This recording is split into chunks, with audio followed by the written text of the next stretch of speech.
It just sort of feels like I don't think they would have made this during the pandemic. That seems a little, look, Michael Bay did it, but that's just because he's an idiot. Sweet Tooth, new Netflix TV show that I just scrolled by and decided to check it out. One thing I didn't know is that this is a property of DC Comics. Look, I'm too casual of a DC fan. I'm just a, Superman, Batman, Justice League kind of guy. I don't know the real deep cut. Is this a recent character? I didn't even do any research. I just wanted to check out the show. Gotta say though, I think it seems pretty promising. So right off the bat, we're gonna get this out of the way. Most interesting part of this show, and I do not know if this is true or not, I think it was supposed to come out a lot earlier, like maybe last year. But the first 5 minutes or so of Sweet Tooth opens on a pandemic, a virus that starts to wipe out a lot of humanity. And,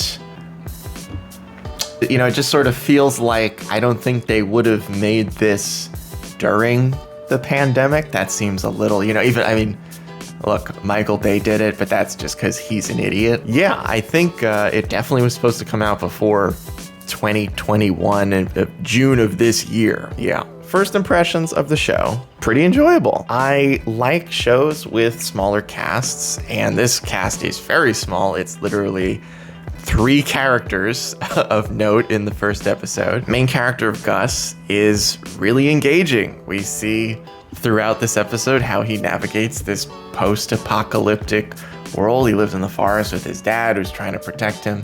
Interesting thing about Sweet Tooth is that it is about these hybrid animal humans. So Gus has deer antlers on his head and ears. Really interesting thing about the ears. Because I'm a behind the scenes guy, I like to know how they did this stuff. The ears move up when he's on alert and defensive, and they move down when he's being more vulnerable. I don't know enough about deers. I guess that's a thing. If it is, incredible attention to detail. Also, how did they do it? Are they is this someone behind the scenes controlling the ears?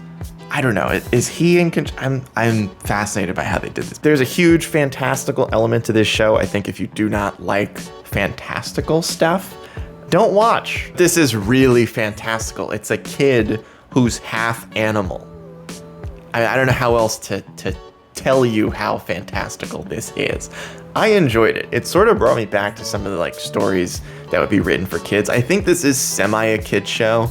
I think it is TV-14, so within that young adult range. I wouldn't say don't let your 5-year-old watch it because there are guns and stuff, but I think teenagers and young adults or 28-year-old adult men, enjoyable show so far. I think that's the thing with Netflix. Okay, I don't know if this show is going to survive beyond one season. I would think that DC and Warner Brothers have the money to make it last as long as they want. Really, it's an interesting collaboration with Netflix because HBO Max exists, which has all the other Warner Brothers stuff on it. So I don't quite know how this landed at Netflix, but it's interesting that it did. Maybe if they do a second season, they're going to bring it over to HBO Max and kind of transition. I don't know. Overall, really enjoyable first episode. I think one of the best things about this show so far is I'm invested in the world. Gus wants to find his mom as he lives alone with his dad. And by the end of the episode, he sets off on a journey to find his mom.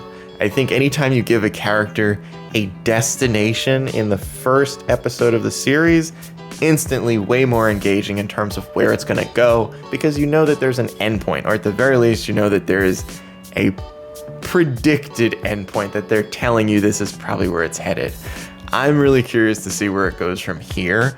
And I think that's the mark of a show that seems like it has some promise. I'm definitely going to keep watching. It's only about 8 or 10 episodes, as are with most Netflix shows, and they're each about an hour long, 45 to 60 minutes an episode. It seems like it's got a lot of promise. I'm always excited anytime I find a new show that I want to watch more than one episode of, because I have tried that with a lot of different TV shows, The Tick, Queen's Gambit, Demon Slayer. I try a lot of different stuff that I'm not sure if I'll like or not. If you're looking for something new and fantastical to check out on Netflix, give Sweet Tooth a shot. Really well acted. There are some great scenes in this first episode, and most importantly, the characters and the world are very engaging. And I can't wait to see what's coming up in episode 2.